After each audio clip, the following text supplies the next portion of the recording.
Yeah, I hate that thing, but it is what it is.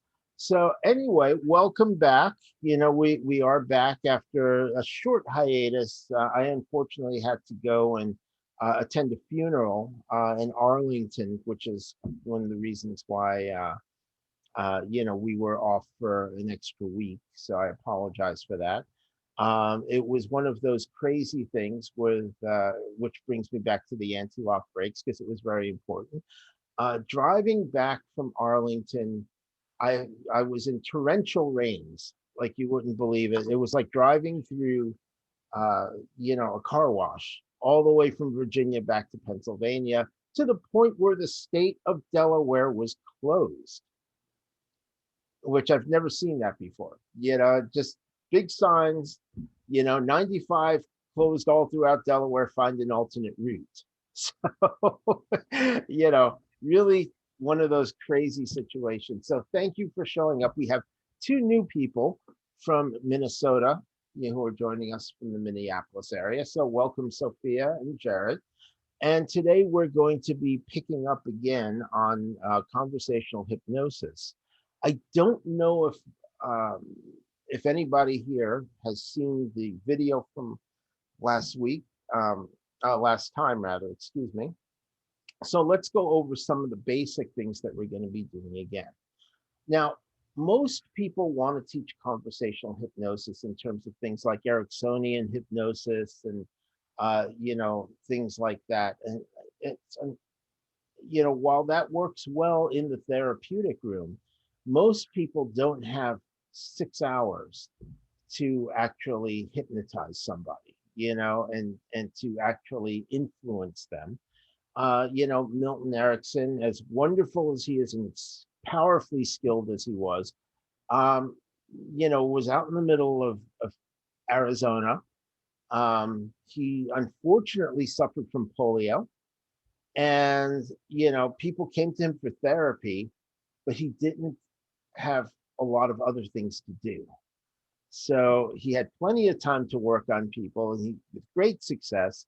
But in our world, we generally don't have that. If you're coaching somebody, if you're seeing them for a session, or if you're using it in influence and persuasion, like for a sales situation or just a situation where you're trying to get somebody to think differently, you don't have 6 hours to do it. Most people are not going to wait around for you to convince them to think differently. They're not going to wait 6 hours for you. Now, maybe 6 hours total if you've got a whole bunch of sessions planned, but it's important to start off early. So one of the things that's important about conversational hypnosis is that it allows you, even if you're going to do a hypnosis or a coaching session, to get started before the session formally begins.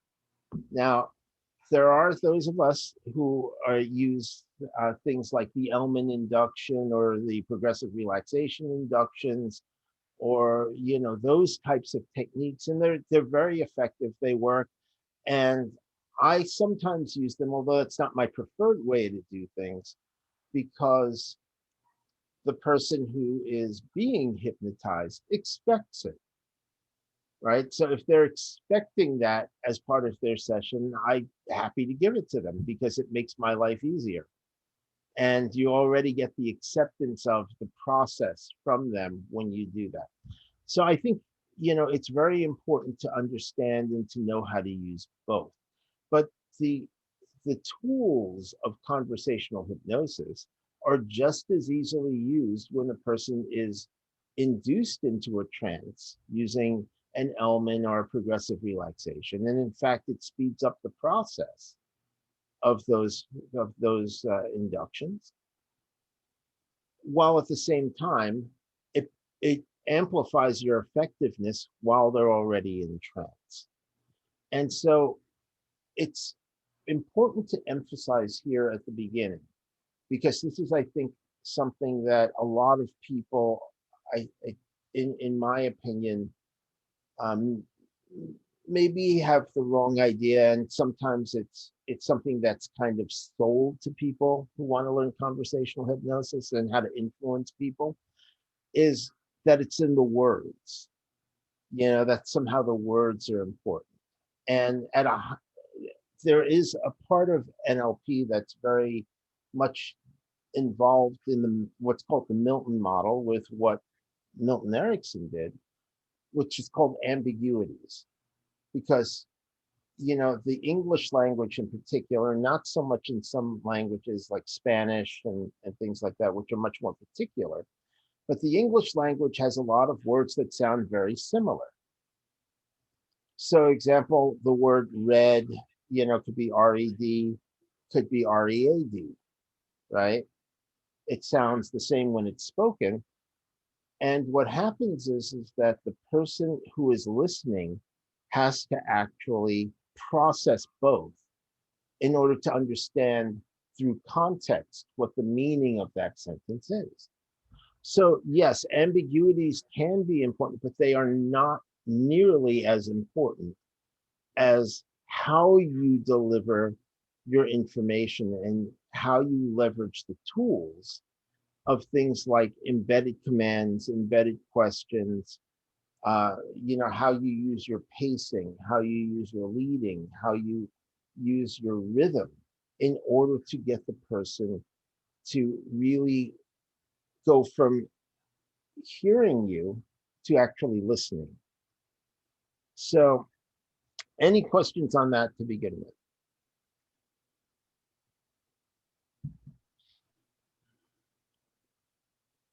No? Okay, good. So what's the difference between hearing and listening?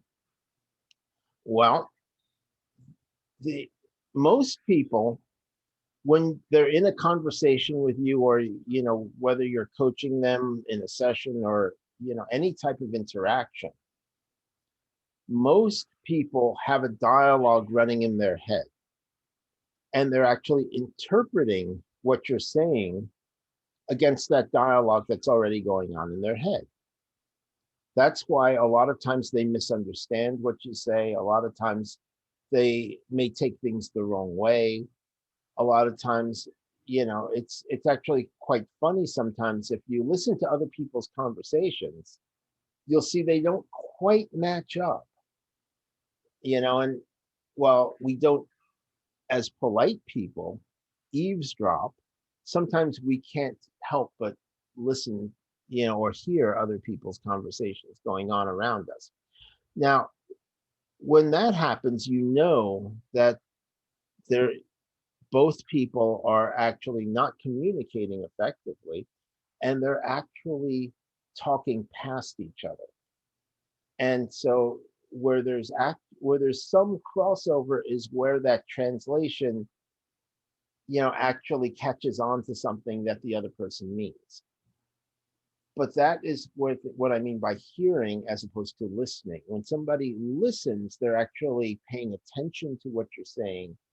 And that means it's up to you as the person who's communicating to be the one who's making sure that they do that. And so you have to get their attention first, right? And so it's not just waving your hands in the air or something like that. It's actually being able to engage them in a way where the information you're giving them is actually processed in a way that the person can digest it, can understand it. Now, first thing that I've noticed, and I come from New York, I'm Manhattan born and raised, right? I lived in California for 12 years. Now I live in Pennsylvania. And so people in New York, as is very stereotypical, and anybody who's watched movies, tend to speak quickly. They tend to speak faster than people from, say, for example, Atlanta, right? Which is very different. And has nothing to do with intelligence or anything like that. This is just how people are used to speaking. And it's a very interesting thing when you travel and when you have the opportunity to interact with people from, other parts of the country or other countries where they speak English, where their mode of expression and the way they put together their sentences are different. And the first thing to remember in conversational hypnosis is to start creating rapport with the other person. In other words, you start creating that connection with the other person. And, some of these tips can be found in my books, The 5 Keys to Hypnotic Selling and Influential Rapport. But the important thing is to start paying attention to the speed at which the other person speaks, because that's the speed at which they like to take in information. So it's matching that speed that's going to help you really connect with the other person. Because and this is not just one-on-one. This is also when you're actually speaking to a group. It's important when you're speaking to a group to slow down, because I don't know if any of you have ever seen, a movie where somebody is speaking really fast. If you haven't, watch the Spanish channel, because people sound like they're speaking really, really fast. And that's generally because Spanish needs to use more words to describe things, because there's very little ambiguity in the Spanish language. So ambiguities are not quite the same as they are in English. And it's very difficult, even if you speak the language, to get used to the speed at which people are speaking. Even if you speak another language, if you don't speak it regularly, everybody sounds like they're talking really fast. And when you're doing a presentation, the information ideally will be new for the people you're presenting to. So it's important to slow down and to leave spaces between the words for the people to catch up. And it's the same when you're doing things one-on-one. So obviously, if somebody's speaking quickly, you would ideally be picking up your pace as well, in order to at least engage that person, and then you can slow down. Because then you have control over how fast you're speaking. So the other person starts being able to actually listen as opposed to hearing. And one of the things that's important to remember is that if a person is actually translating what you're saying against this dialogue that they're having, and especially if you're making it more difficult by speaking faster than they're used to or slower than they're used to, then there's too much room for them to start filling in gaps. And that's not necessarily what you want, because if you're the one doing the conversational hypnosis, you're imparting information to them. And so it's very important first to be able to create that situation where they're accepting the information, as opposed to coming to their own conclusions about information that you didn't give them. Now, they will be coming to conclusions, but you want them to come to the conclusions you want them to come to. And that first requires that they get the information you want to give them. Does that make sense? Mm-hmm. Yeah. So any questions on that? Yes, Joanne.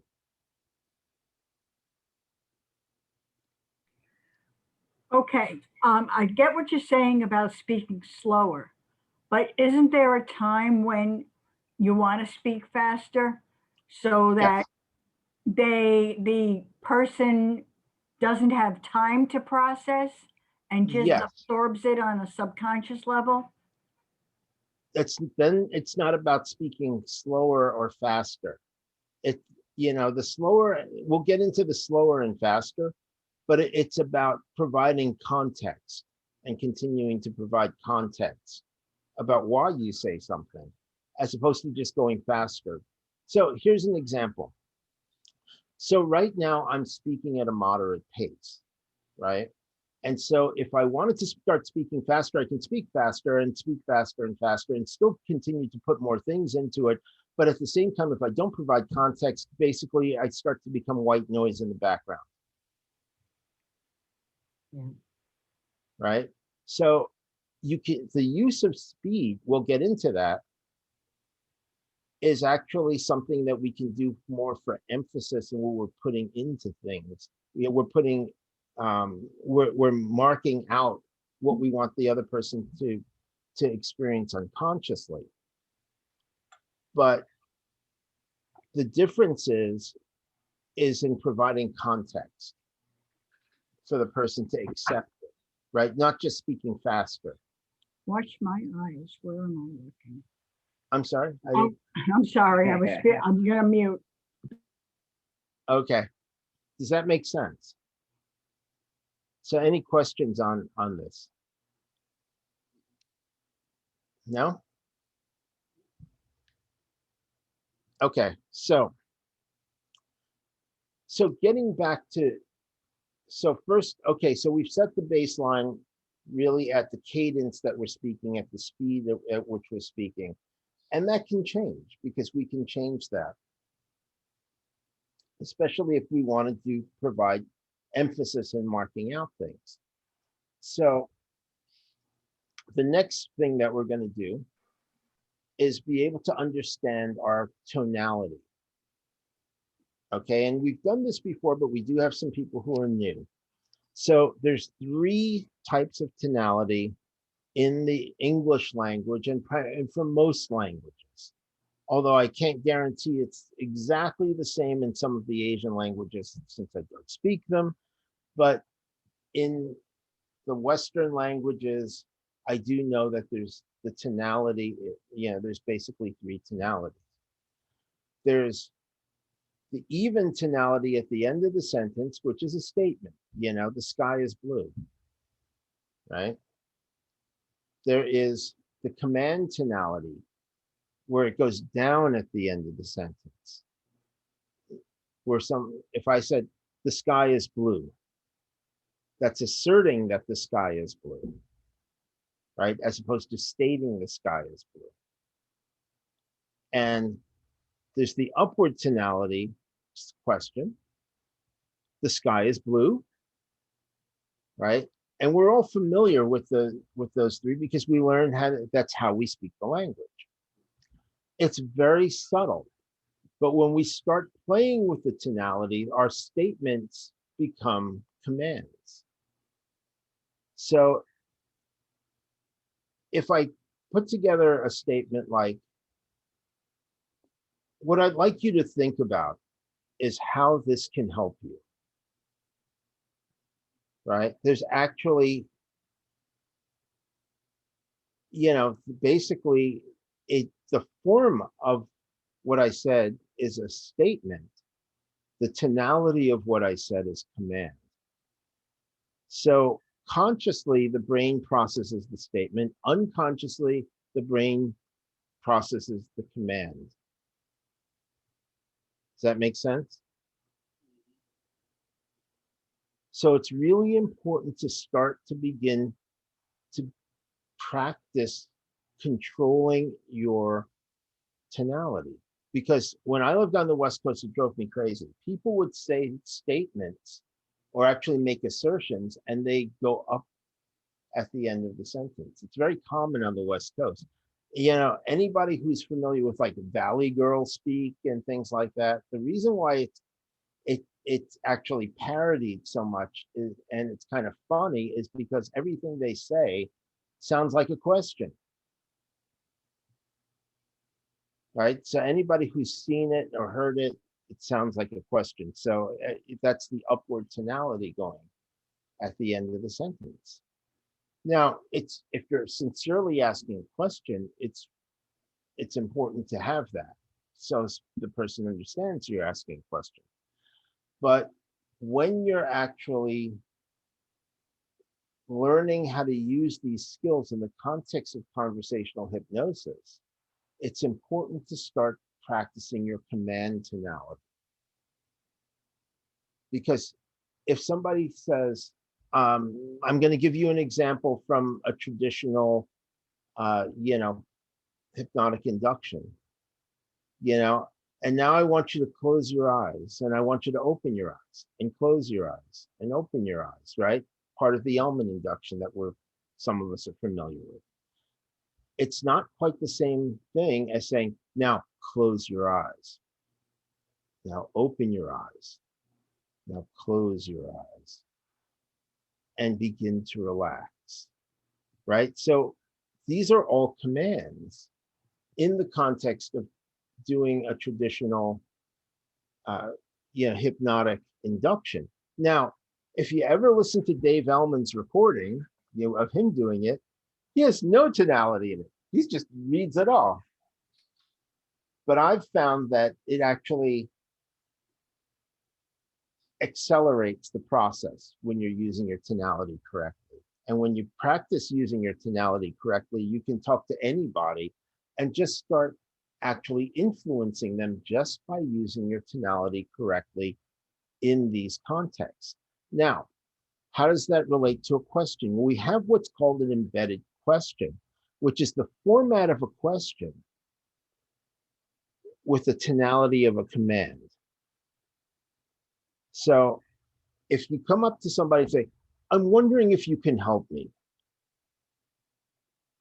Can you tell me where to find the aluminum foil, right? So the format is a question, the tonality is a command, right? So in the context of, again, a traditional hypnotic induction, I'm wondering if you can begin to relax now and start to just allow your mind to just let go and listen to the sound of my voice. Now, that's a question. Format, it's a command tonality. Does that make sense?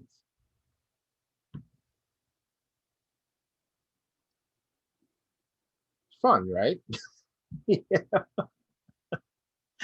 And that's kind of how you can start blending, the traditional with the conversational. And if you start using the conversational in just your everyday language, you'll find that people respond to you much more quickly in every situation. Now, the third thing we're going to do in this part is we're going to talk about speed, right? So I know Joanne brought that up, which is really good. And so one of the things we can do is play with the speed, because the speed will create what's called an analog mark for your commands, right? And when we talk about analog marking, it's actually a way to mark off for the other person the command part without saying, oh, I want you to do this, right? Because that would be stupid, And so basically, we can do it by speeding up, or we can do it by slowing down even more. So if I was to go along and start saying, okay, so now what I want you to do is pay attention, because this is very important. And this part is going to be one of the most important parts that we're going to say tonight, because this way you'll really understand how to deliver these skill sets in a way that becomes both subtle and powerful. So do you see how I'm marking off things by either slowing down or speeding up? Now, as part of this, and we'll get into this a little bit more, is it allows us to also control our breath. Because if you don't have good control over your breath, you won't be able to use your tonality properly. And so when I'm able to pause, right, it allows me then to control my breath so I have enough to go down at the end of the sentence. But also when I pause, unconsciously you start paying more attention, because now whatever is there is going to be really important. Whether I pause and slow down, or whether I pause and speed up, because this is something that's really, really important. Does that make sense?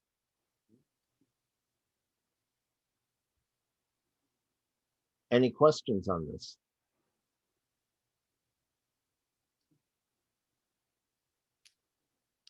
No? Richard, how are you? Welcome back. Haven't seen you in a while. It's a pleasure. Thank you very much. How have you been up there in Toronto? It's good. Thank you.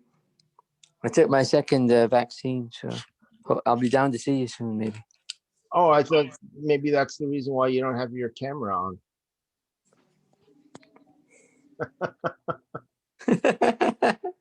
No, I'm moving around. That's why. But Okay. I'll show you my face. 1 second.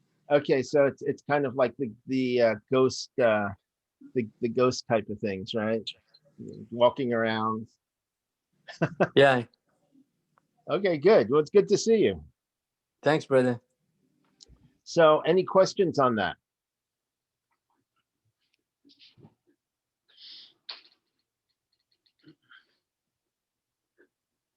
Okay, so far we've covered a couple of things.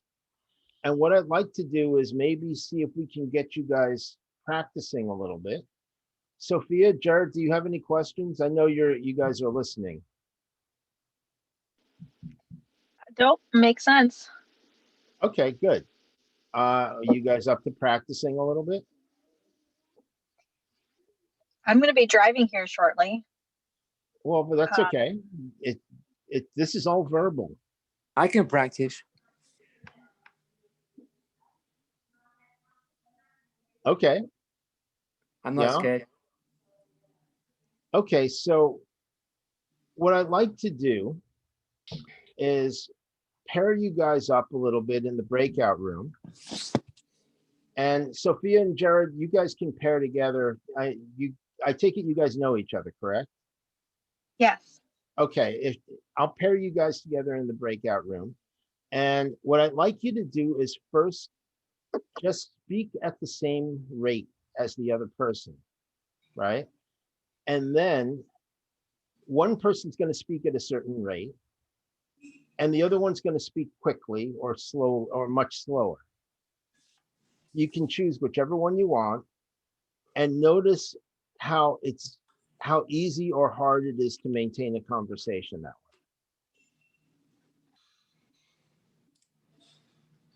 Does that make sense? You mean speed up? Well, one of you speaks at a certain rate, the other one can speed up or slow down.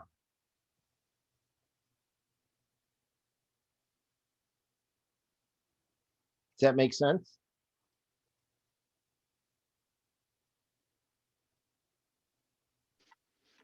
One of us speaks at a regular pace and the other person chooses whether they speed up or slow down. Is that right? Right. And try to maintain it and see how the conversation goes.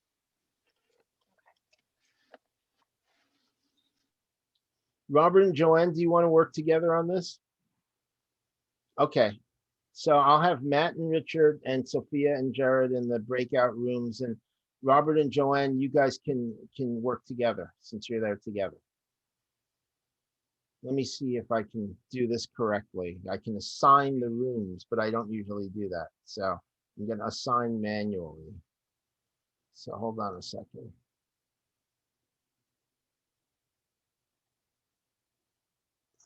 Assign.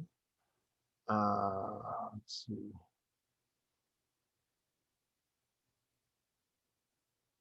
Sophia and Jared are going into one, and Matt and Richard are going into the other ones.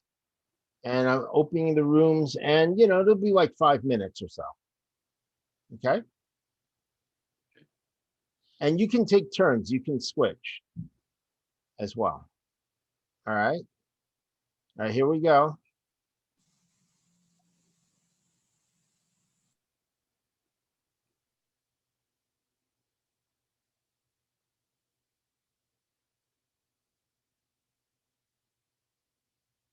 And Robert and Joanne, since you're there by yourselves, you can, you're already in a room. Just go ahead.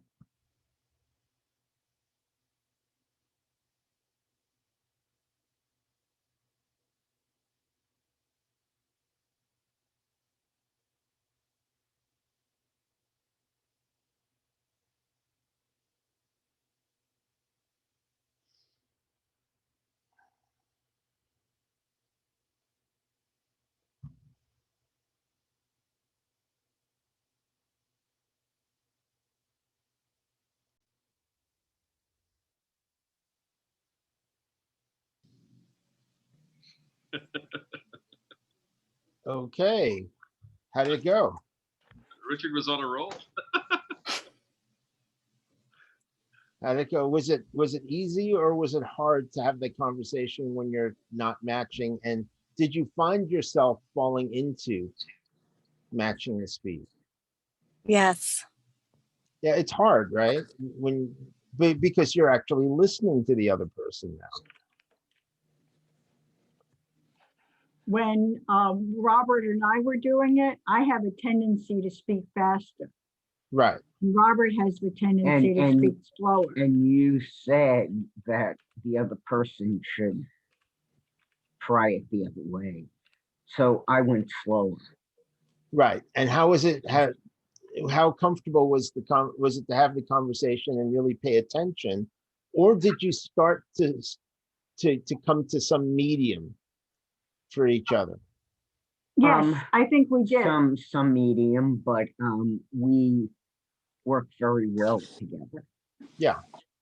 It's difficult. It's difficult to keep having your own pace when you're dealing with them, because we naturally want to connect. But that's when you're paying attention to the other person, that's when that entrainment starts to happen, as opposed to when you're having that dialogue in your own head only. Well, that's what I found myself doing. As Robert was speaking, I was thinking, oh, yes, and now what am I going to say next? Right.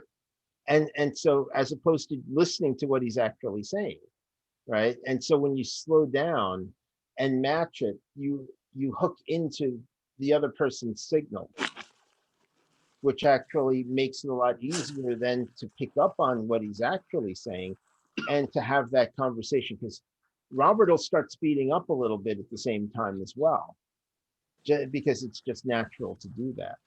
Yes. But the person who's aware of it and controls it is the one who's going to control that conversation. Right. And where that one goes. So the lesson here is the person with the most flexibility wins. Yeah. So Sophia, you mentioned that, how did it go? You said something.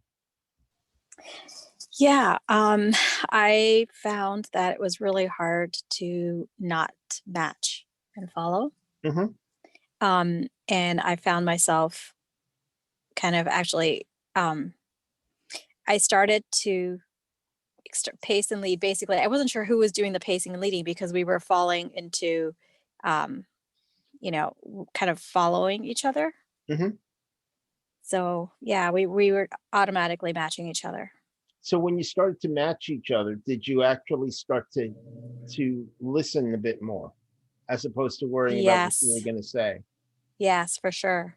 Right. And that's what's really important about this exercise, is to really start understanding that the rapport happens. It wants to happen automatically when you lay aside your internal dialogue and really catch on to what the other person's saying. Jared, how is it for you? Yeah, I think it was similar. I really enjoyed it. I thought it was a really fun exercise overall. I don't know how I would be categorized in the NLP world, but I'm really big on words and listening to words and their meaning, and trying to follow people's meaning as it evolves, even like in the middle of a sentence. So I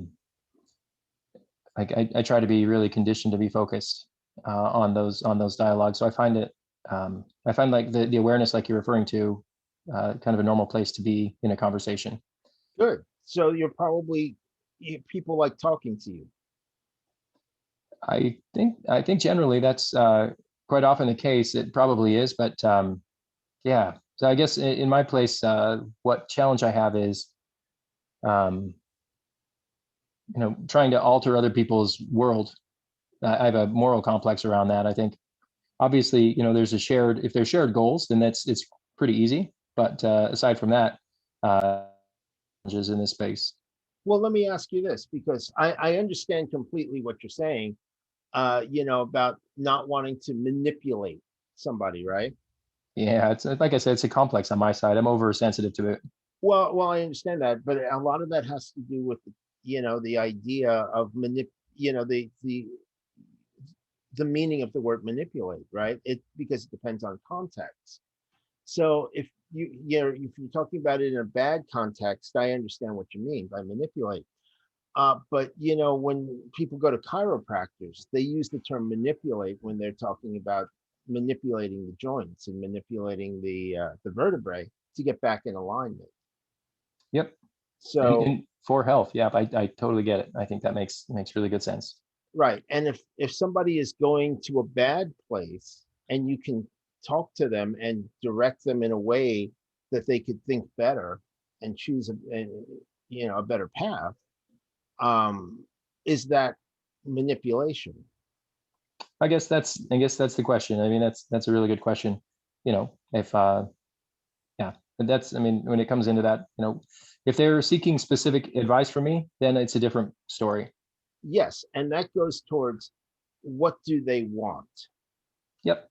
right? And that's why it's really important, if you're coaching somebody or if you're influencing somebody, to understand what that person wants. And it's Yes. okay to ask, because people, I have to be honest with you, with what I do professionally and things like that, when I ask, well, what do they want, what's important to them, they relax, and I can't, if I had $1 for every time somebody said that's a really good question, I wouldn't be doing this. I'd be hanging out with Matt in the Bahamas. Yeah. What's the presupposition there, that I don't do anything? No, you'd be working, I'd be hanging out. Oh, okay. because there, one of the things that I think we're all missing in this day and age of everything being electronic, the electronic connections, we're doing this electronically. Just one second, Robert. Is that people are missing that human connection, where somebody cares enough to ask, what does the other person want? And I think that is something that you, as I just get from just listening to you and Sophia, that you're caring people, and that it's important for us to lower our boundaries about asking about the other person, because if we're going to connect with that other person and help that other person, we can't be afraid to ask, what do you want? What's important for you? What do you want to get out of this? This is why I ask, what do you want to get out of this session that we're doing tonight? Because I want to cover it. I want to make sure I'm covering what's interesting for you. And so when somebody is just asked, people often just relax, and and they're just actually surprised, for one, and happy that somebody actually cares enough to ask. Because how often has somebody asked you?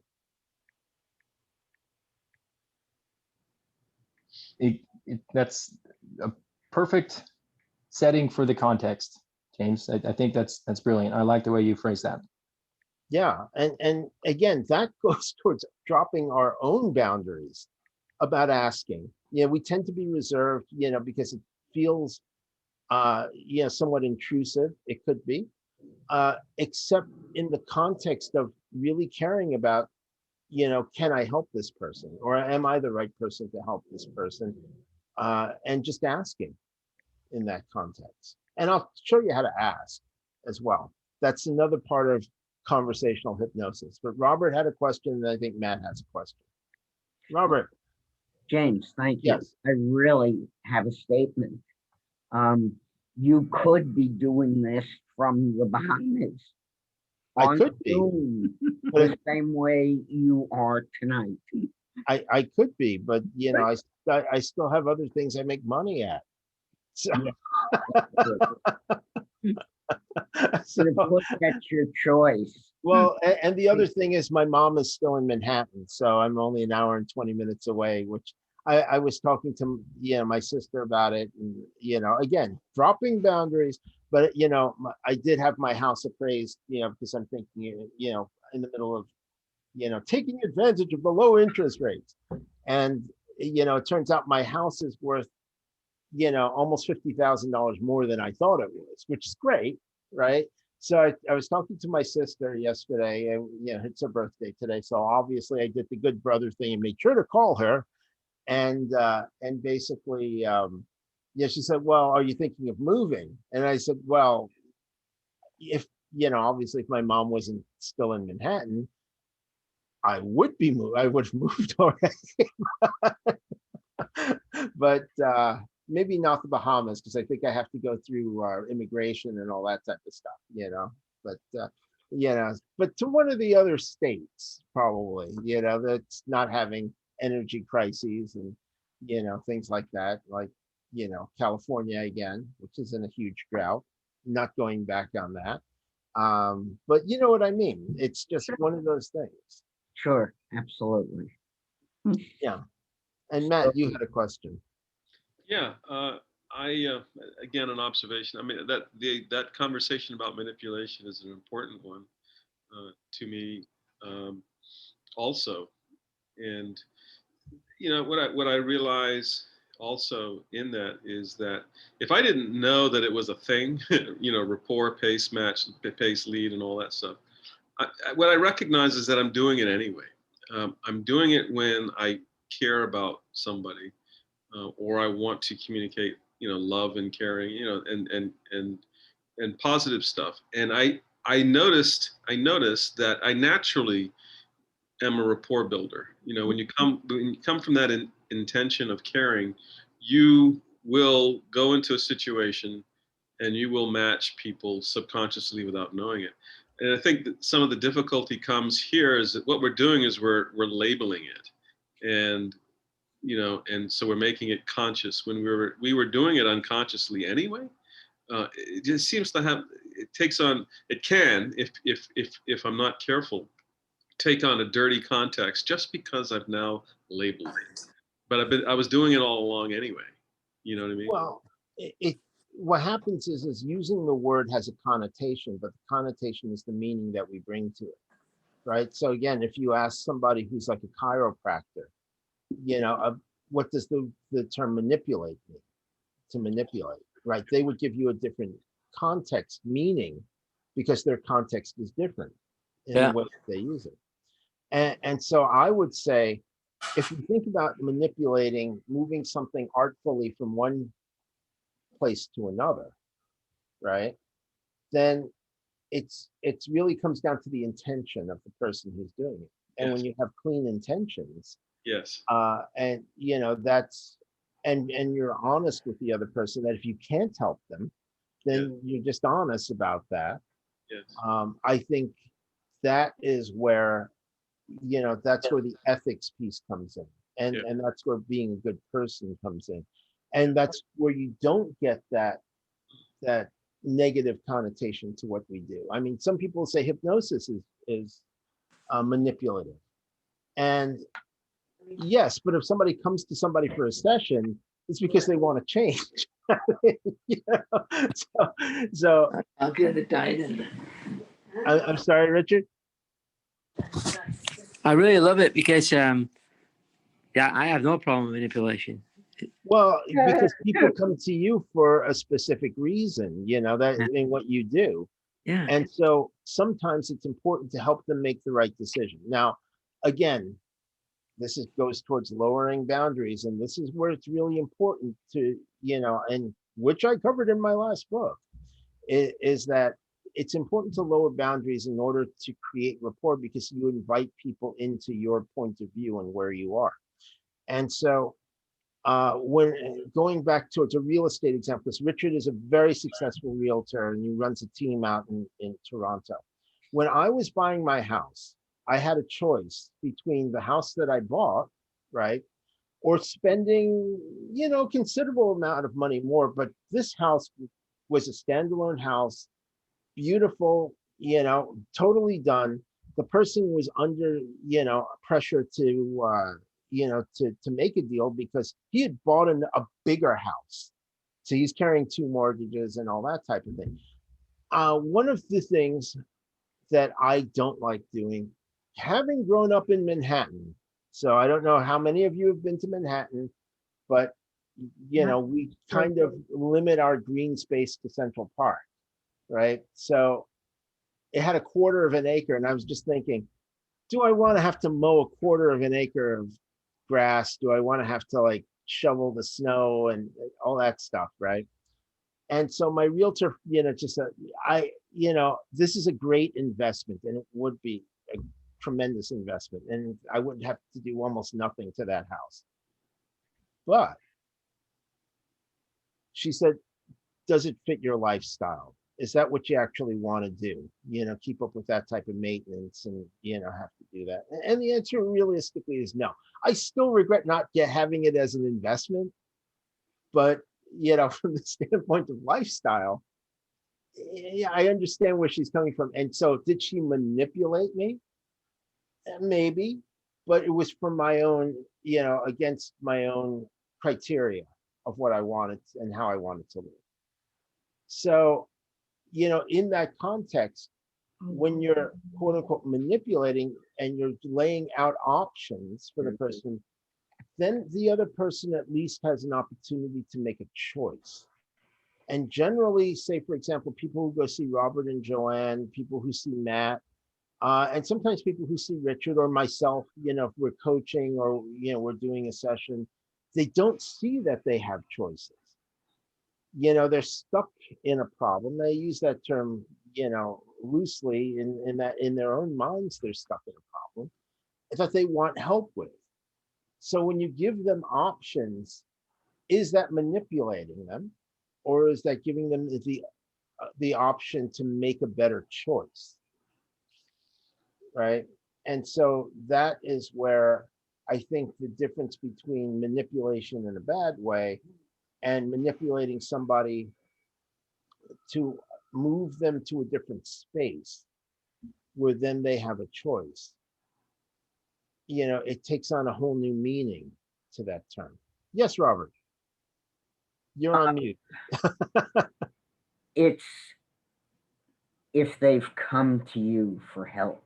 Yes. And they're locked into that particular problem.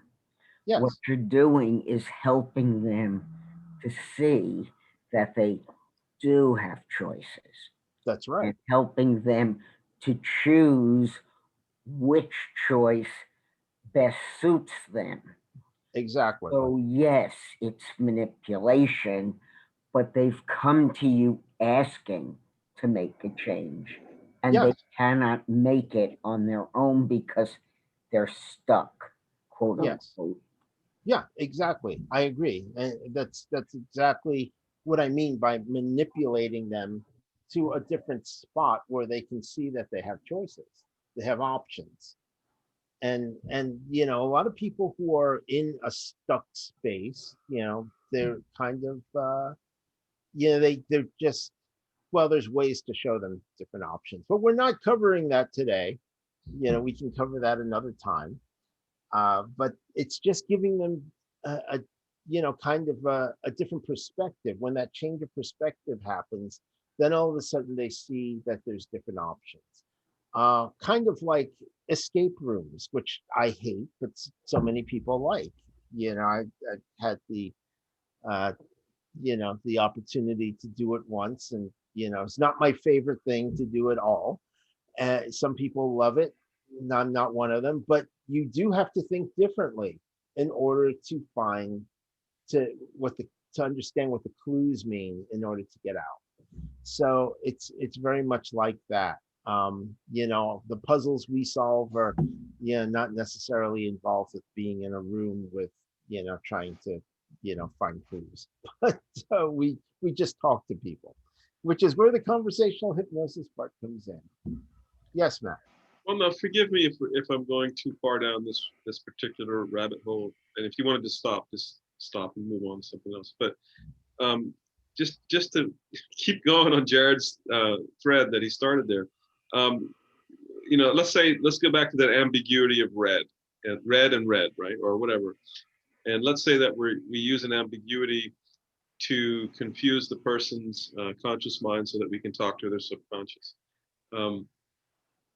You know, that's, you know, is that going against their free will? Is that you know, unscrupulous? Is that okay if your intentions are pure? Well, I would suggest that it's neither, because it's basically the way language works. You know, so ambiguities come up in language all the time.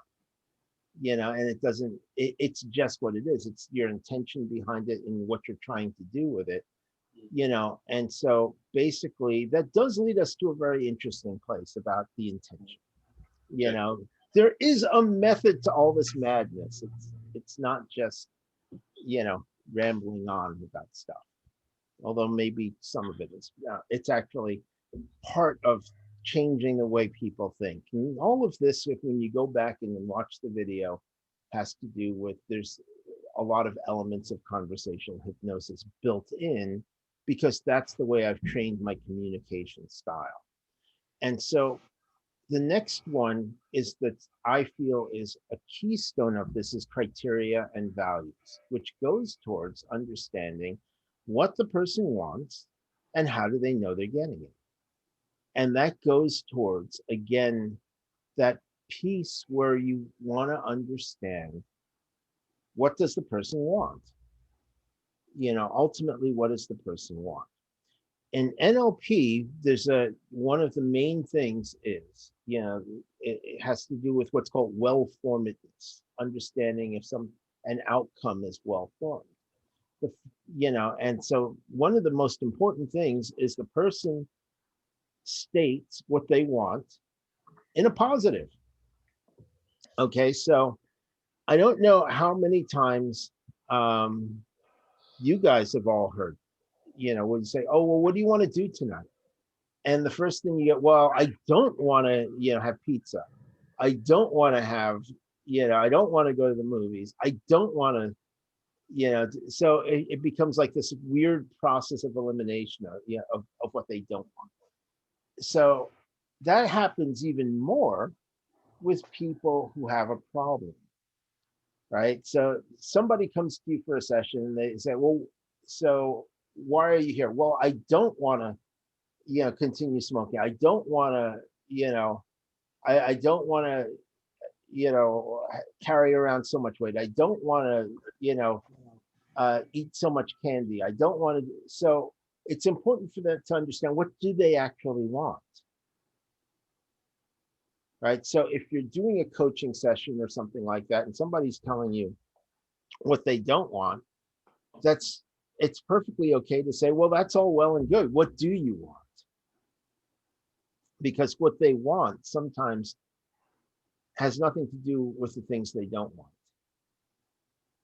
You know, so say, for example, somebody wants to stop smoking, somebody wants to, you know, lose weight, somebody wants to, that's not necessarily the actuality of what they want.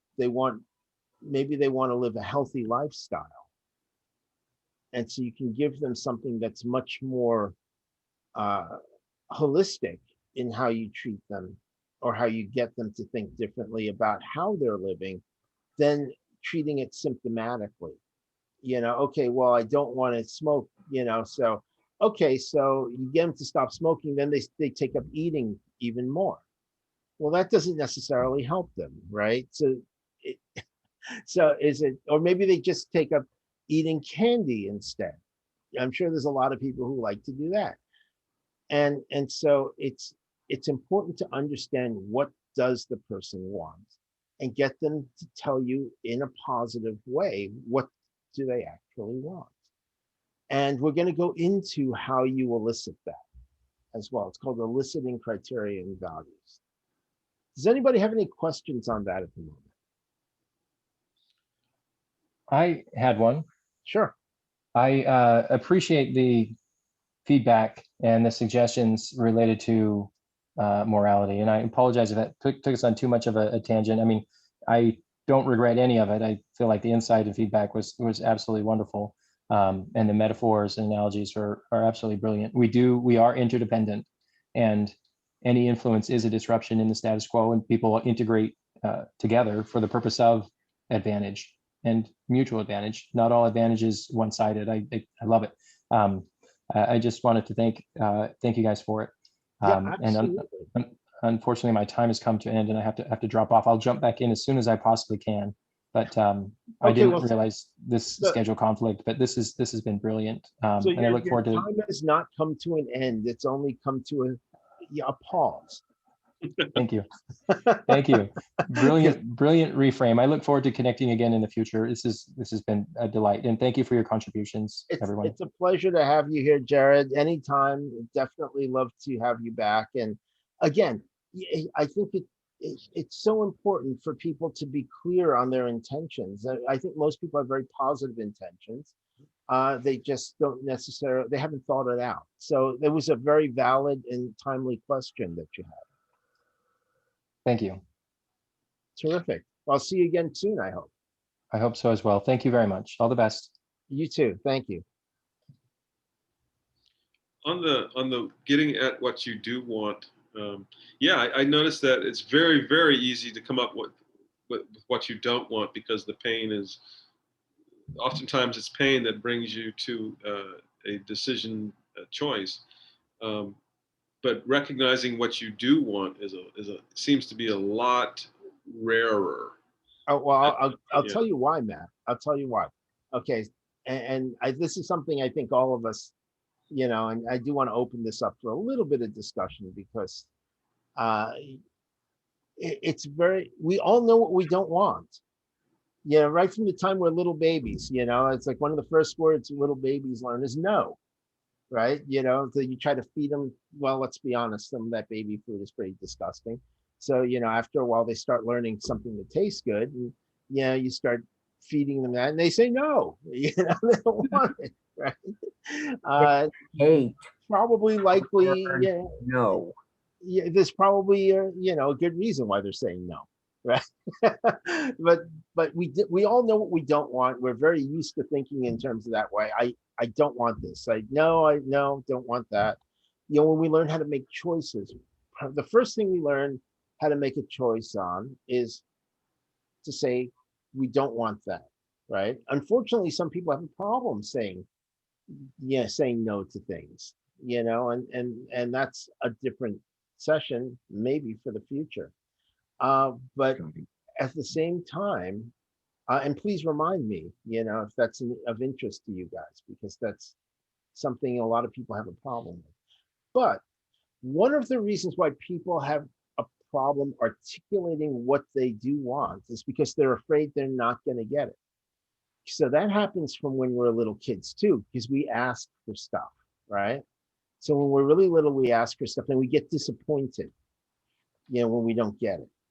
And as little kids, we actually don't understand a lot of times the reasons. Maybe our parents can't afford it, right? Which is certainly a valid reason. As adults, we understand it, consciously.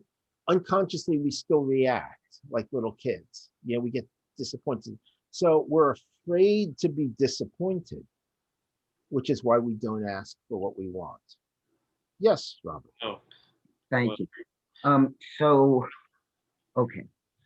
So I've felt for a long time that it's important to know what you do want, but it's just as important to understand the other half of the equation, understand what you don't want. Yes, absolutely. It's important to understand both, but I think growing up, we're conditioned to basically understand more what we don't want, because it's much easier for us to accept not having what we don't want, right? There's no pain there for not getting what we don't want, right? There's pain to not getting what we do want. So we shy away from that. It's doubt. I mean, if I label what I want, then I have the doubt, you know, that doubt that I'm going to get it. And It's not just doubt, it's the fear of disappointment, the Right. potential for disappointment. But here's the thing. right.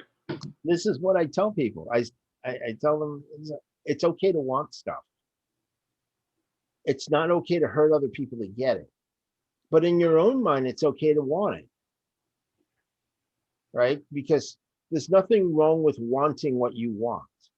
It's what you do to get it that may be wrong, or maybe immoral, or maybe, you know, illegal, or whatever it is. But in the privacy of your own mind, it's okay to want stuff. Right?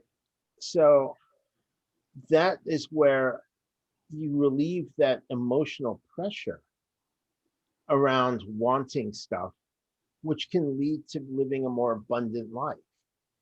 Because once you accept that it's okay to want stuff, then you can want better stuff, and things that actually will enrich your life and the people around you, as opposed to, you know, oh, I want this because of, you know, oh, I'll have more status. Does that actually work? Not really. I mean, the funniest example of that I have is, oh, there's a lot of guys, they reach middle age and they buy a Corvette, right? Now, They're reverting back. well, no. So in their minds, if they buy a Corvette, they're going to attract the hot babe, right? Because they got a Corvette. Yeah. And I've already tracked. yeah, that's why you don't have a Corvette. And so the thing is, the reality is, the only people they attract when they get the Corvette is other middle-aged guys. You never can tell, James. That's pretty much it, you know. So it's really one of those things. But it's okay to want it, and then if you track back with the person, what do they want to get out of it? What does that mean to them? That's where you start getting into the meat of where that desire comes from and how to satisfy that desire. Because it's not just that, yeah, that particular machine or that particular thing. It's what does that thing represent to them? So are you suggesting, James, then, I mean, help me out. Maybe I missed something a little slow here. When we're identifying what somebody does want, and in that process of helping them identify that, it's uncovered that, well, I don't want to think about it because I'm afraid of, I might not get it. I'm afraid of disappointment. So well, that's why they don't think about it. That's why you get so many people. They don't think about what they want in the first place, you mean? Yeah, they don't allow themselves to think about that sometimes. So let's talk about how to get over that. Do you mind? Yeah, no, we will. We'll get there. Okay. We'll get there. That is really cool. That We'll would be awesome, man. We'll change the world in a positive way. We're getting there. We're getting there. We're getting there, right? You got to lay the foundations. Okay. Yes, Joanne. I remember when you talk about kids being disappointed. I remember when my brother and I were kids, and for Christmas, we both asked for 26-inch bicycles.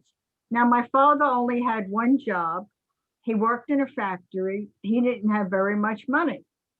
So at that time, then my parents had to explain that they were Santa Claus and they couldn't really get us 26-inch bicycles. So at that time, we were disappointed in not getting what we wanted, and we found the truth about Santa Claus. So you're still traumatized today? Is that what you're saying? Yeah, kind of.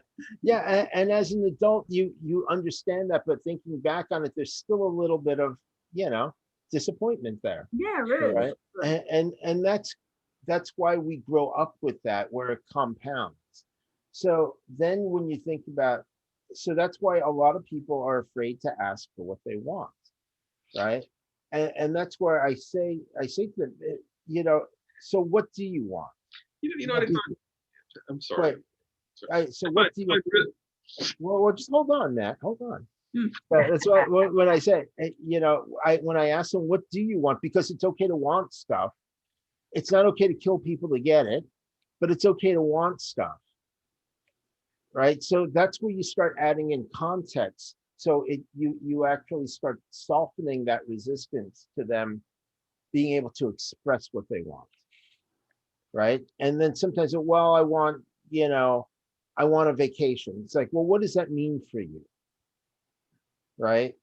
Well, it means that, you know, I'm going to put stuff aside. It means that, you know, I can do something. Well, sometimes they can't afford a vacation, but they can mentally take a break. You could show them techniques to take a break, to clear out a lot of the things that they've, you know, that they've been experiencing. And just that little refreshment gives them a lot of what they want, you know, as opposed to, you know, so what do you want to get out of a vacation? Oh, well, I'd like to go see, you know, the Louvre. I really want to see the, you know, the Mona Lisa and all that stuff. It's like, but I can't afford it. It's like, okay, well, for now, you know, they have VR. So it's like, imagine, you know, you doing this, and then you put them into a trance. You give them the experience of the VR, and then bring them back there in trance like they're there until they can get it. And then you can help them set up a plan for how they can get it, right? How they can, you know, how they can save money, how they can, you know, start building up wealth so they can afford to actually take the physical trip when they're ready to do it. A lot of people get into problems as well, and we have to watch out for our clients where, you know, they want what they want, which is great once you get that, but then we don't sometimes fill in the plan. You know, we release them to want stuff, but we don't fill in the plan for them to have a way to get it. So they get themselves in trouble, Sure. you know, in order to try to get things. And that's why it's important. So how are you going to do this? What's the next step? That's where the coaching piece of what we do comes in. Right. Matt, go ahead. Yeah. So, I mean, so it seems to me what we're saying though, is if someone comes up with something that they don't want, right? Mhm. And let's say that's this end of the stick. Then, and let's say it, I do not want to learn to use our recent example. It's a shame Jared left already. To use his example, You can see the video. Yeah, true. I don't want to learn a communication skill that teaches or propagates manipulation of people. Right. But so that's what I don't want, right? Yeah. But I think that from that don't want, we can, at the other end of the stick, on that same continuum is what we do want with regards to learning a communication skill that will not manipulate people. So I don't want to learn a communication skill that manipulates people, but from that don't want, we can uncover, well, what is the opposite want? Well, I would disagree with you on that, because a skill is a skill. It's just a skill. You know, driving is a skill. It's just a skill. Driving into a crowd involves intent, right? Manipulating somebody for the wrong reasons involves intent. The intent is on the person who's using it. Yeah, so using it as skill. Yeah, okay. So skill is not a good. A skill is just a skill. Right. Like learning how to you know, how to start a fire, you know, on a camp, you know, when you're camping, is just a skill. Learning how to start a fire in a forest to burn it down involves intent. Okay. Yeah. Right. So as with any other skill or any other device or whatever, it's the intent of the person who's using it that it all comes down to. So when someone gives you what they don't want, it seems to me that there's a way of, though, starting from that and finding out what they do want, using what they don't want as a clue. Well, it can be a clue, but it's just the way, it's a pattern. It's a pattern of thinking, right? So if their pattern of thinking is, I don't want this, I don't want this, I don't want this, then you understand a couple of things about that person. One, they're not getting what they want because they don't know what they want. They only know what they don't want.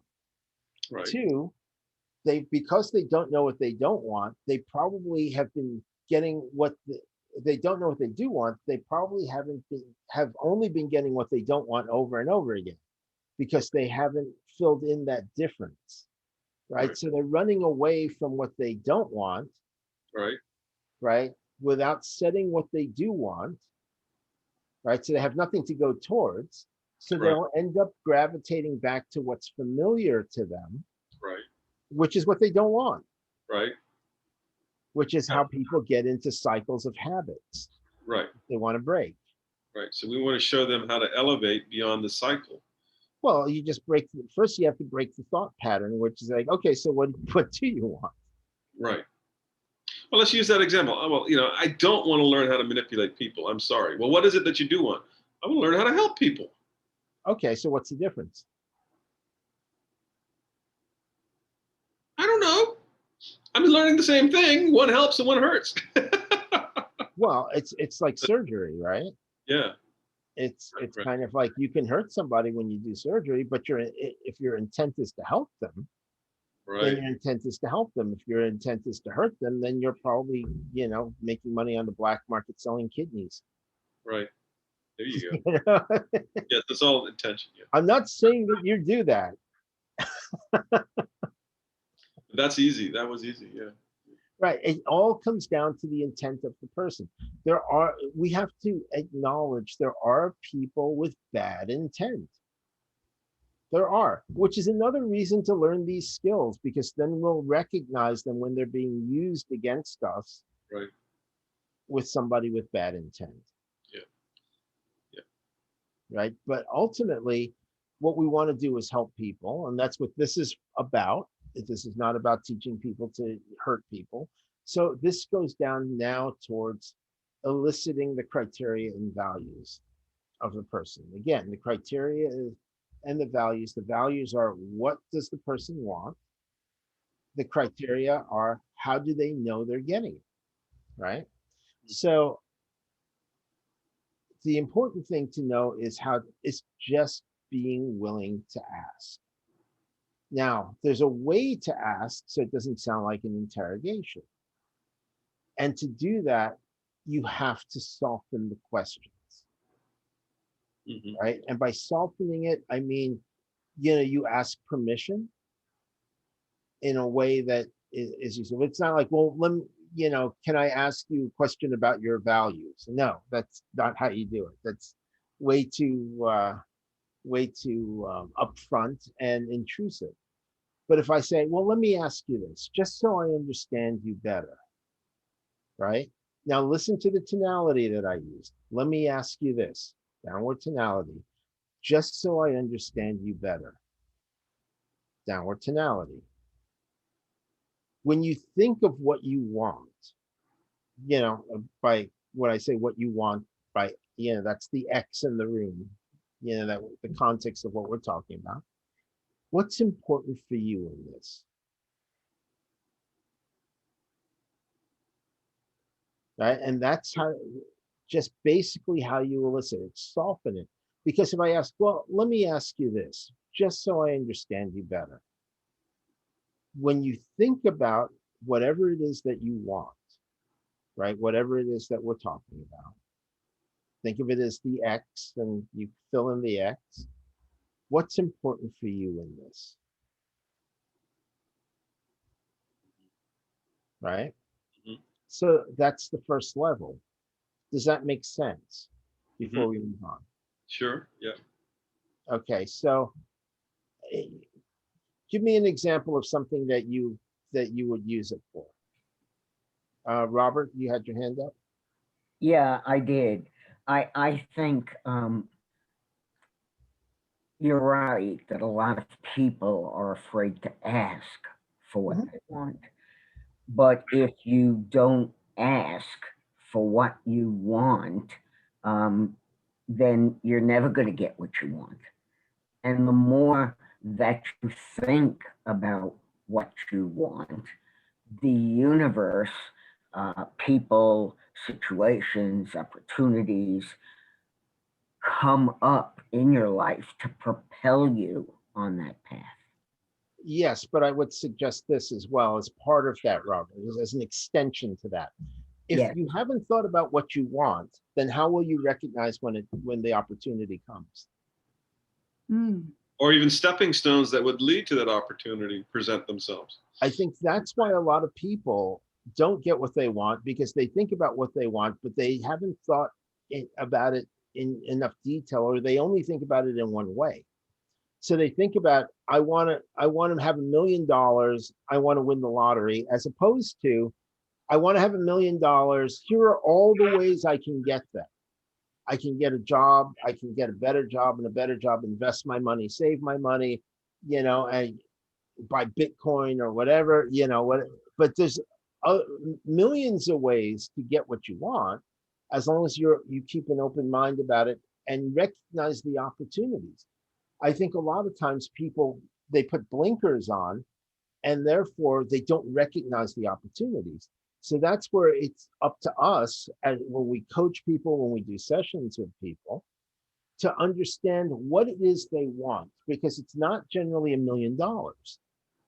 It's generally what the lifestyle, that feeling of freedom they will have from having that financial independence, right? And that will result in $1 million. And so that's where we work with them on that level. They'll eventually get what they want, but it's much more holistic again than maybe the way they've been thinking. Yes, John. Well, when I work with clients and I ask them what they want, they tell me what they want. And I said, okay, well, that's your goal. But what do you have to do in order to achieve that goal? That becomes your stepping stone. That becomes your suggestion. That becomes your roadmap. Right. And let me add something to that for you as well. Right. So they're going to tell you what they want, right? What's important for them when you ask them. And then the second question is, what's going to happen is they may give you a list of like a couple of things, like 2, 3 things. There's going to be one they put emphasis on. They'll say something like, oh, I want $1 million. I want to have a much bigger house. And I want to have freedom from the pressure that, of being able to pay my bills and not have to worry about that. Right. So that's the important one. There's going to be a couple of surface ones. There's going to be one that's important that they'll tell you by not necessarily consciously telling you, they'll tell you unconsciously. And it's important for us then to pay attention, because they'll put emphasis on it. They're not even aware that they're doing it. They'll take a deep breath, they'll slow down, their voice will drop. There'll be tells that they give you in that. The voice will drop like a command, you mean? Like that tonality? No, they'll get soft. Oh. It'll get soft. Right? Like they get wistful or something like that. That type of thing. That's their real one. That's the one that's the driver of it. Right? So the second part, the extension I would add to that in your process, Joanne, is, okay, I understand. Just to clarify, what does whatever that is they gave you mean for you? Right? So you're asking them back, the client? Yeah. Yeah. So if they say, oh, I want the freedom, of not having to worry about it. Okay, let me ask you this. What does that mean for you? Oh, this is the feeling. Because that's where you get below that surface level. You're getting really deep then. And those are the areas when they tell you what that means for them, right? Mm-hmm. That's how you structure what you're talking about to them. So, it means I won't have pressure. It means I'll have freedom to do what I want and to really be able to explore a lot of my interests, like writing a book or, traveling or things like that. And so those are all the areas you can talk about, Well, okay, so as, we do this, let's think about what it means for you to have this type of freedom. So just relax and close your eyes and think about where we can go and do things next. Can you guys hold on 1 second? Sure. Thanks.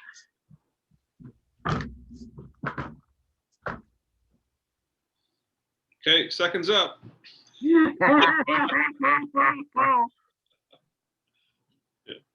I'm wondering if I mean, that was pretty cool. You're saying about what does that mean to you, and then the person gives you an answer. But it seems to be that the next answer, there could be another. You could ask, well, what does that mean to you? And then what does that mean to you after every answer? And when do you know when to stop? Because it's like, well, you'll know when to stop because you'll get something that's very deep for them, and then you don't have to go any deeper than that, right? Because you'll already have what you need to talk to them about that in order to give them and structure their mind in a way that they can start moving forward. Yes, Robert. Thank you. So you're talking to them, doesn't matter where, but you're talking to another person. Yes. The next logical question that comes to my mind is, how will you know when you have what you want? Well, yes, you can ask that, and it's more appropriate in a session than if you're just talking to somebody. Yes, of course. Right. So for what you do, yes, that isn't a very appropriate thing. But if we were just trying to influence somebody, and say, okay, yeah, I mean, I really understand that, because one of the things that we're doing is we're teaching skill sets for people to be free in ways they haven't been free before. When you learn how to communicate properly, you'll be able to create a lot better connections in order to help people get what they want. And when you do that, they'll help you get what you want as well. Because that's really the essence of really human interaction. Ultimately, if we're exchanging our skill sets and our services and what we do, that's how we grow as people and build out our network of relationships.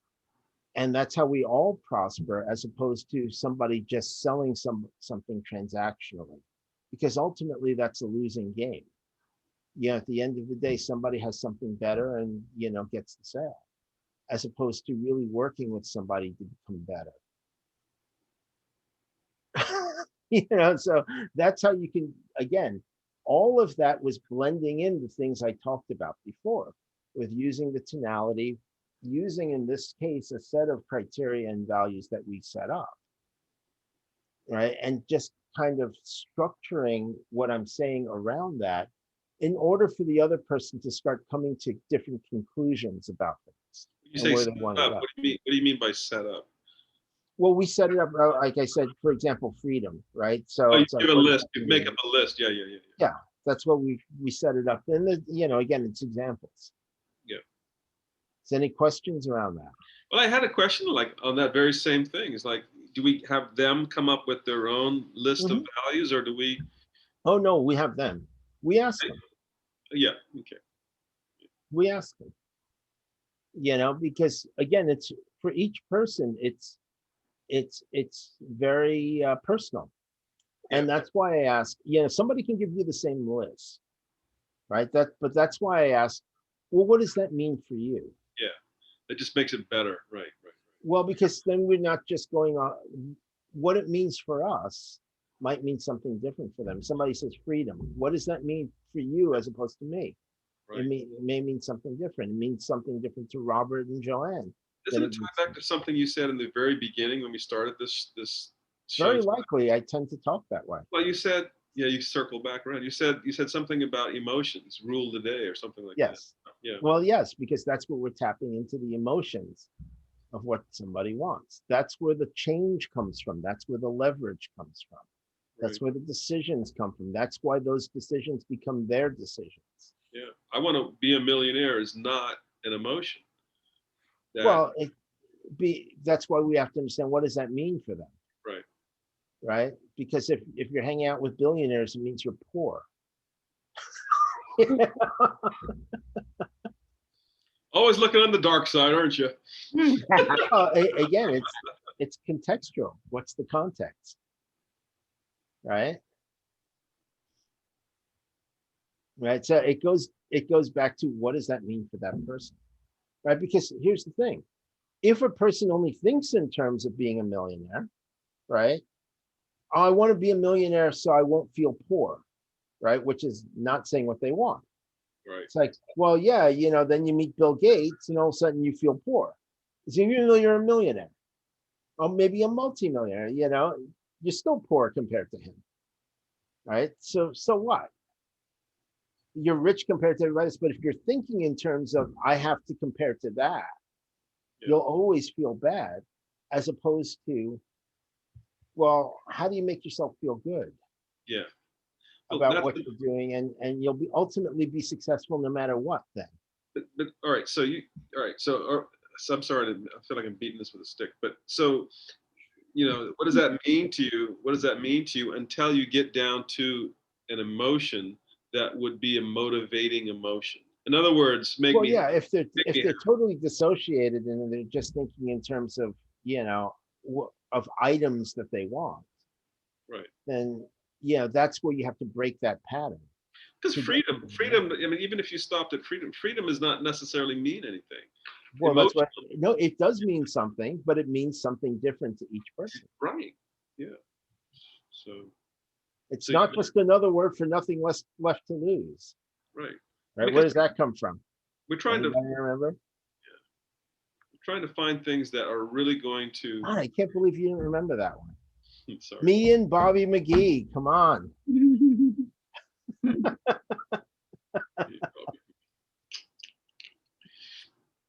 Come on, Janis Joplin.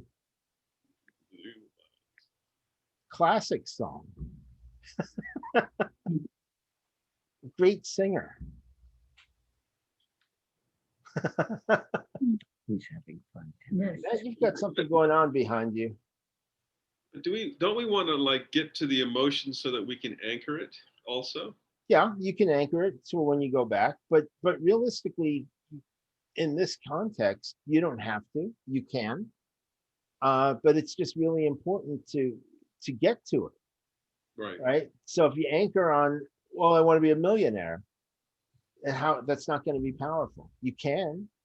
Oh, I see. Yeah, because that could elicit a good feeling, even though they don't. Yeah. Okay. Because in their mind, they're imagining being a millionaire, but it's really, and it does feel good imagining that.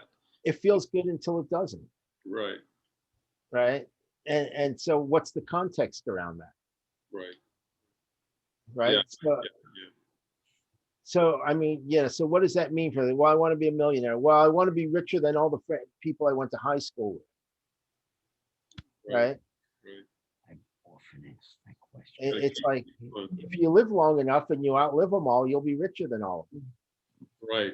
So, then you get the person to keep going that way. Yeah. Well, that's why you have to understand, what does that mean to them? They give you something. What does it mean for you? Right. And so that when you start digging like that, the person starts opening up. Yeah. Right. Or that they're resisting it. It's like, it's okay to want stuff. They're getting past their own. You're helping them get past their own denials of what they want. Right. Yeah. And a lot of it, in my opinion, has to do with, again, that growing up being afraid of being disappointed, which is a block, and so we're helping them. This method helps them eliminate that block. Yeah, it's the same thing about, like when guys won't ask a woman out because they're running this movie in their head where they're getting rejected. They're afraid to be disappointed, so they disappoint themselves before they even ask. There's been something in the past. Yeah, most of the time, or they're constructing something that they're going to be disappointed. So they, rather than being disappointed, they don't even move forward. So the disappointment scale is less. So they're still disappointed, but not as disappointed. Right. Right. And a lot of that goes towards the way they grew up as children and things like that, and not getting past that piece where it's okay to go for things. It's certainly okay to not get them. It's okay to quote unquote fail, because what did you learn from that? What does failure actually mean? Right? It means that's just one way that you're not going to get it. Doesn't mean you're never going to get it. Right? Edison failed how many times before he got a light bulb?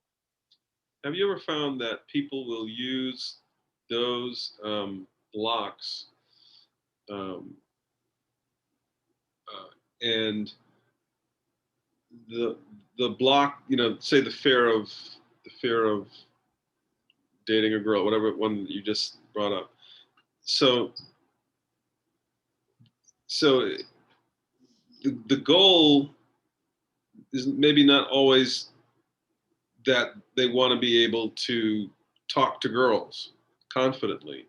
In other words, the block, the answer is not always necessarily the antithesis of the block. I can't talk to girls, therefore I must want to talk to girls. That what I'm trying to say is that I found that sometimes that's not always so obvious, that sometimes the not talking to girls things is an excuse to justify not going down a particular road, because there's another road that they want to go down to that is got much more reward for them. But again, they don't feel, they're using the whole girl thing just as a, I would put it this way. It's not so much that they're avoiding the likelihood of reward. They're avoiding the certainty of risk. Yeah, no, what I'm saying is that they're using that weak, quote unquote weakness, right, in personality to avoid doing something that's even deeper, like, which goes towards risk. It goes towards risk and the possibility of disappointment, right? And so that's why we learn skills. We learn skills because it allows us to try stuff with confidence and to have success, and to build up that body of success so we can take bigger and bigger risks successfully. We have much better chance of success in the things that we do when we know how to communicate properly. And that's conversational hypnosis is all about communicating powerfully and effectively, and in a way that taps into what the other person wants to talk about. I mean, ultimately, that's what it boils down to. Now, there are techniques like embedded commands, embedded questions, using our rhythm, slowing down, speeding up to emphasize things. Talking about things vividly is another thing. And we'll get into that a little bit more, probably next time. But, it's really important to, build on the skill set in order to start affecting people's lives positively. Then we gain the confidence and the skill set, like anything else in language and communication, till it becomes very natural for us to use all the time in all different contexts. And so if your intention is to help people and to make people feel better about themselves and about the world around us, the world will be a better place. We're just making a better place for us to live in. Go ahead, Robert. And we'll make more money and have better relationships. Yes, Robert. A question, not necessarily working with a client, although you could use this. I've often gotten into conversations with people, even in the supermarket. Mm-hmm. And for some reason, they just open up and they tell me their life story. But one of the things I've always asked was, if money were no object, were not in the way, what would you really like to do? Where's your passion? Mm-hmm. So, and I've gotten some interesting answers. Yeah. And it's surprising that people actually answer, because nobody ever asks. Right. Right. So, and so I think we're missing a lot of that piece, that connection. There's so many people who are missing that connection, most likely because people are afraid to ask. Can I ask Robert a question on that?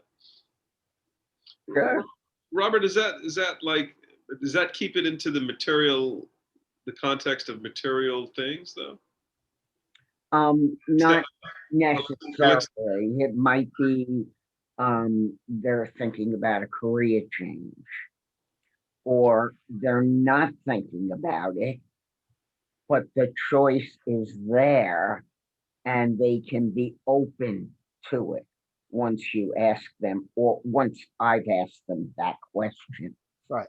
And this is where it gets into the next thing I just want to touch on before we go, which is context. And remember I mentioned before about adding context. Joanne, you had said, about speaking quickly, right? To keep them from thinking. Right. I suggest that it's not about keeping them from thinking, it's about directing where they're thinking. And you direct where they're thinking, like Robert did, by adding context, right? So what does context do? Context limits the option the person can start bringing up. Like you said, if you take money out of the equation, what would you do, right? That's at the context where money is not in the equation, so they can concentrate on this. So I'm going to give you a magic word, right? And I don't like to use that term so much, but this one really is. Is when you laugh. What? When you ask what's important for you about something, right? About whatever it is, right? Because, and then you add in the context.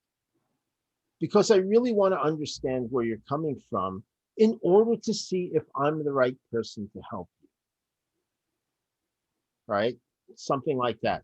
Then you're adding in that context that directionalizes the person's thoughts. Does that make sense? So you can use because and then add in the context, use your tonality to add in the embedded commands, right? So when I say, because I want to understand if I'm the best person to help you, right? So what's the embedded command in there? I'm the best person to help you. Exactly. Right. And I want to understand. Is that manipulation? Well, it might be, but you know what? But that's where if the person tells you something and you're not the right person, you know what? I know somebody who's actually better at, for your problem than I am. I'd love to introduce you, but in all honesty, I would love to try to help you.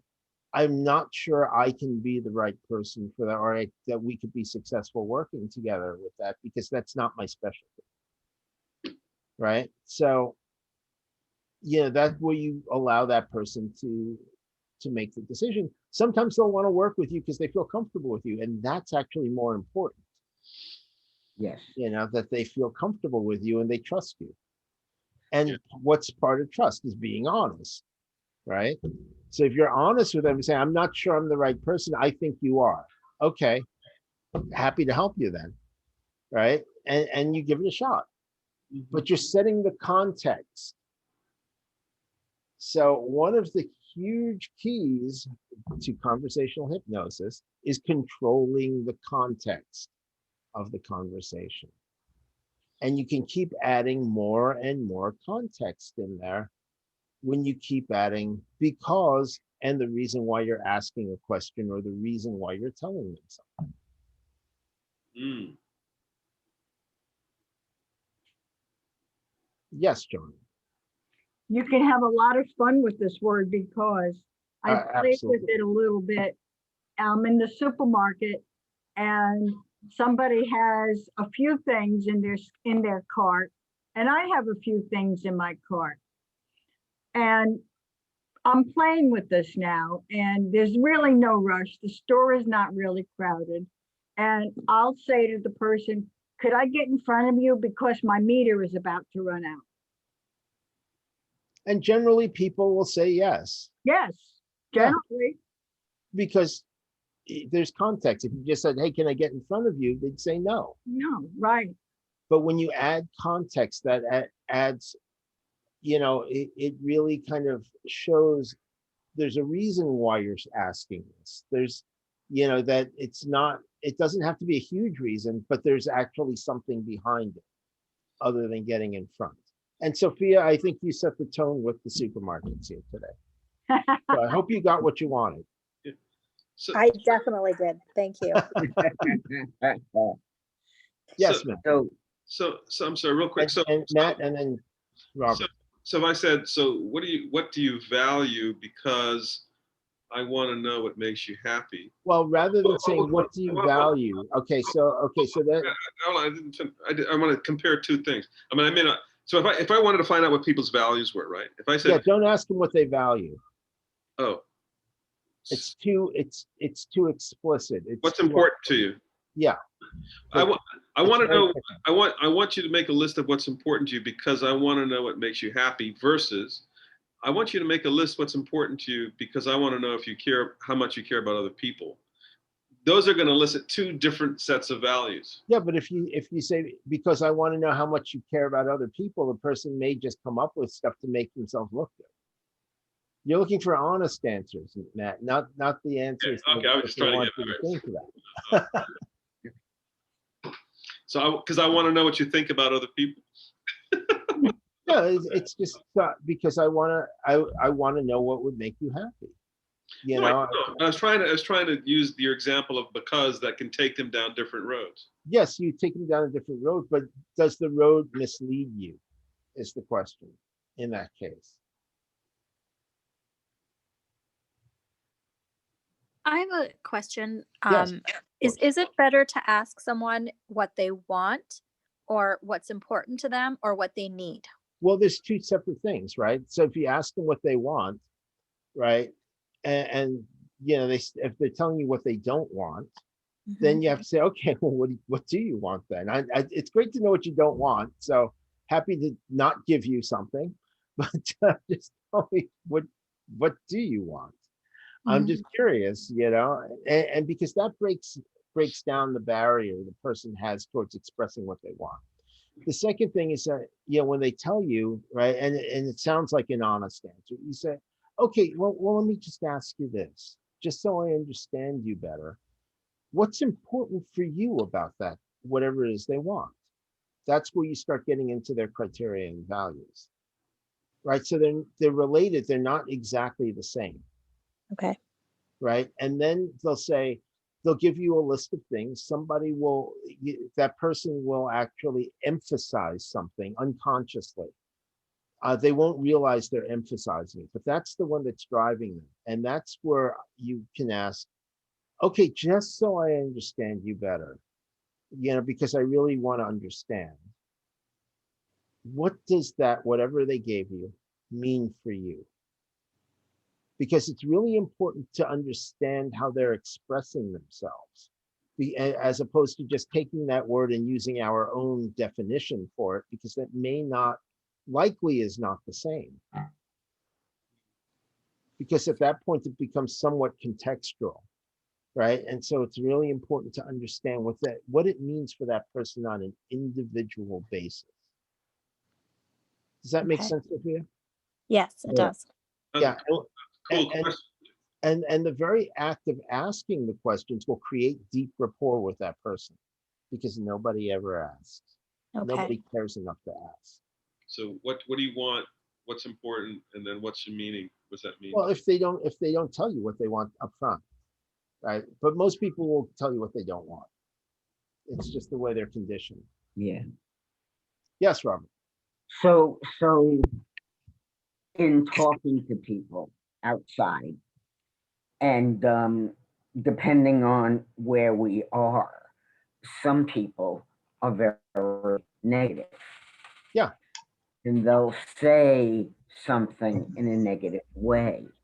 And what I'll say to them is, why don't you take that idea and turn it around and look at it from a different angle? And that's where their choices begin to change. Yes, you can ask them that, or I would say, so you're saying you don't want that. Okay, that's great. You know, so how's that working? Well, you know, Yeah. happy to not give it to you. What's right? Happy to not give it to you. That's good. You know, see, right? So they'll probably laugh about that a little bit. It's like, That's a great and way it's to like, be. okay, so you know, so either you want the opposite of what that is, or you want something else, right? So does that mean you want the opposite of that? No, that's not what I mean. Then you see, that's where you get into them not really knowing what they want. Does that make sense? Yes. And so you could, I would use humor. I would joke about it with them. You know, again, be a little provocative. It's okay. Yeah, because when they start laughing, that's where they open up, Mm. right? Yes, Mark, you had a question. Hey, yeah, I came in late, so I got a lot to catch up on. But I'm well, one comment I use a lot of self-deprecating humor, and it really opened people up. So in my experience, so regarding when you're talking about humor, that really helps. And Yeah, I wouldn't. I think that's good. I wouldn't always use self-deprecating humor. I would sometimes prod them a little bit. oh yeah, but like You know. yeah, that's true. But then I could. I might say the wrong thing, and then it might really hit a nerve with some people. But I figure, like when I started with self-deprecating humor, they think when they laugh, then it opens them up. Yeah, I mean So that. that's my experience. Yeah, I think you know one of the problems is, again, you know, I know you're in sales, so if you do that too much, then it puts you at a lower status where sometimes you can't direct them. So it depends on the person, depends how much you do. That's a very fine line, Mark. We should talk about that one of these Okay. days. Oh yeah, definitely. We should work on that. My question in here is and I noticed an example to use is like when you're asking someone out, because all these questions like, oh, what's important to you about something, about like relationship, blah blah blah, or and then you say because. But how would you start like initiate? You can't initiate like a conversation with somebody. Say, hey, what's important to you? And they're like, like a total stranger going up to them. Sure. How about, hi, what's your name? I'm Mark. Oh yeah, but that's kind of, yeah, I guess that would be very that'd be very direct. Well, I mean, sometimes if it's a stranger, I mean, you kind of have to be direct. Otherwise, how would you know? You know, how would they know that you want to meet them? That's true. I was thinking, is there any like what would you suggest to like just have a starter, like an initiator? Because I mean, from what I see, and I don't know, maybe I don't know how to use it as a starter, like all these criteria. Well, you wouldn't use criteria and values as a starter. You would basically first make a connection and say, hi, you seem really interesting. Okay. You know, and then once you start getting into it, it's like, look, you know, I'd like to understand you a little bit better. Okay. I'll try that next time. Next time at the bar. Just, you know, but well, I mean, bars are, you know, again, it's a very difficult place to meet people because, you know, they're generally louder. They're generally, you know, people are drinking. It's just one of those things. But, you know, it's, again, in a bar, the context is people are out. They're supposed to be having a good time. So the important thing is, you know, just, you know, have a good time and say, hey, you know, you seem really interesting. Okay. Cool. Thank you. But I don't hang out in bars because I'm not a drinker. So.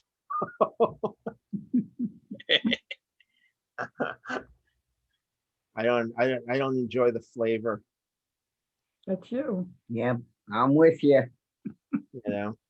But I mean, there's some things that taste good when they're properly mixed and all that, but I tend to, you know, have one at the beginning of the night if I'm going to have any. And that's, you know, I got asked by one of my doctors, like, how often do you drink? I said, maybe once a quarter, you know. And he said, what? Yeah, I said, maybe once a quarter. And so, yeah, it doesn't happen that often. I got turned off to it when there was a place that had ice cream that would make like a flambe, but I don't think they burned off all the alcohol in it that well. So, you know, just never got into it. I prefer the ice cream by itself. What can I tell you? Yeah, I agree. So, any questions on this? Does this make sense to you? Again, we're still at the beginning. It's all how you package the information. These are ways to start packaging this information about what you want the other person to do. You know, and we're going to get into a little bit more about intention. You know, we got into some, you know, general things about intention and having the right intention, but there's also more directed intention about what you want as the outcome. And a lot of that, I think, you know, those of you who work with people, you understand what it means to be able to direct that intention. Those of you who are in sales, definitely, you know, have to have that direction, being able to project that direction. And that's why it's important when you're very good at setting your intention, you can circle back on a lot of the things like we did today, because my intention here was to provide this information. So somehow the stories all make sense. Somehow, yeah, they all link in if you go back on the videos. But it all comes down to how the information is packaged, which makes the conversational hypnosis piece so important and powerful in your communication skills. Questions? It's a good night, man. That was a good session. Yeah, it was pretty cool. Yes, Robert.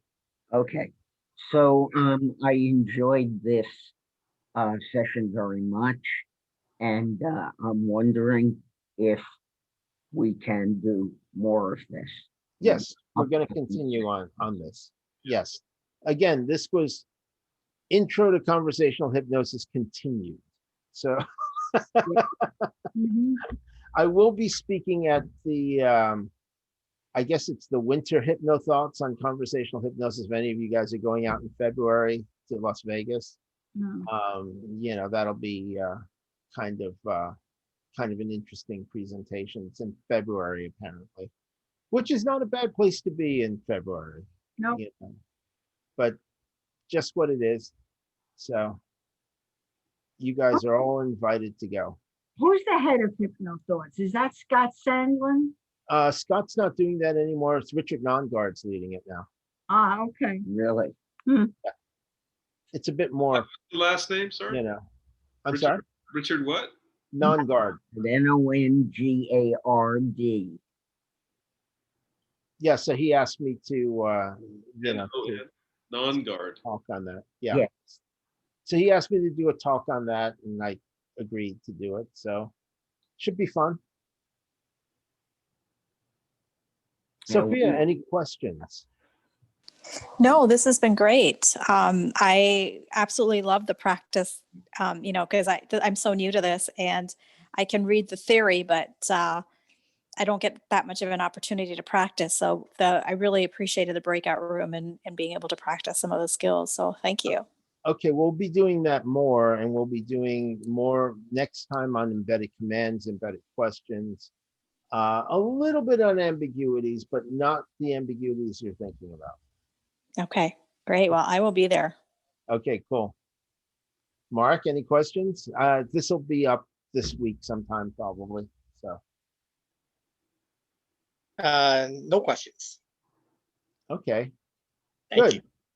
It goes up on your Facebook? Facebook and YouTube and Twitter and LinkedIn. Thank you. I put a link on that. Facebook has to be separate from YouTube. So it goes on to Facebook separately than on YouTube, because Facebook and YouTube don't like each other.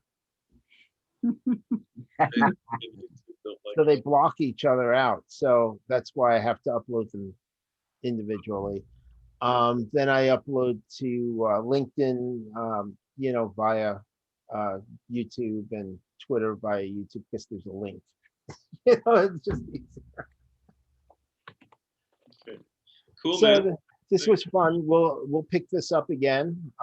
But just let me know if you have any questions. And you guys, you can contact me, through the Meetup or whatever, if you have any questions, any suggestions for topics as well. Would be much appreciated, because that takes a little bit of burden off of me having to think of stuff. That's why we're doing conversational hypnosis, because I can cover that over and over again. So, and it's you said we're going to follow up on intentions more in depth. Yeah. Yes. Is that what you said? Yeah. Well, that's part of it. That's one of them. Right. And it's really important, because if you don't set your intention properly, it's very easy to be influenced by the other person. And because when you create rapport, it's very easy to go along with the other person. So it's easy to buy into their problems. Say, for example, if you're coaching them, right? Because you'll want to sympathize with them. And sometimes it's okay to sympathize, and sometimes you have to challenge them on their thinking. That's where you get the results, because if you don't challenge them, they're not going to change. That's why it's important sometimes to be a bit provocative with them, to understand what's actually going on, break that pattern, that they're in order to be able to move them into a different place. Then they can make a choice, because where they are right now, they've either made a choice and they don't think there are any others, or they can't see that there's any others.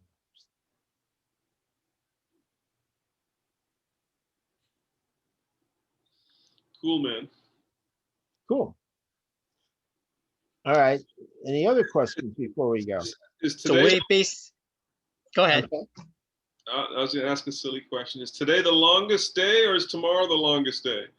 The 21st is the solstice. That's today. Yes. Well, it depends where you are. Some people, it's the 22nd already. So they're on the way down. Mark.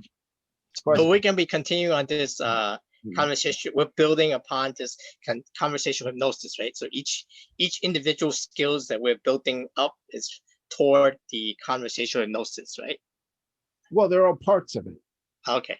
So it's important to practice the pieces in order to get good at the whole, right? Yes. So one of the problems people have coming out of like a practitioner training, or, is that they try to do too much at one time. They try to do all the things they learned at one time. It's just too much. Just pick one of the skill sets and get good at it, then pick another one and get good at it, another one and get good at it, because it doesn't take long to get good at one skill. And what happens is when you practice the skills discreetly, and it can only be like maybe like an hour a day, right? And then pick up another one and another one. They start blending in, so it becomes very natural, becomes the way you communicate. And that's where the power comes from. That's where the skill set comes from. It becomes your expression of the skill sets. One of the things I would expect from all of you is that you make it your own. You make it your own expression of the skill sets. These are the basics of the skill sets. I don't expect you to use them exactly the way I do, because your neurology is different. Your way of interacting is different. But the skill set itself is the same. Your expression of it will be you. And it's important that it is you, because it's all coming from who you are and your interaction with that person. But if you don't use it, then it's all academic. Right. So I would ask that in between our sessions that, play with it. Just play with it. Play with it in the way you interact with people, whether it's in a session or whether it's just, in general. use your tonality, use your, matching the speed that they're talking. Speed up or slow down when you want to emphasize something. It becomes very natural after a while.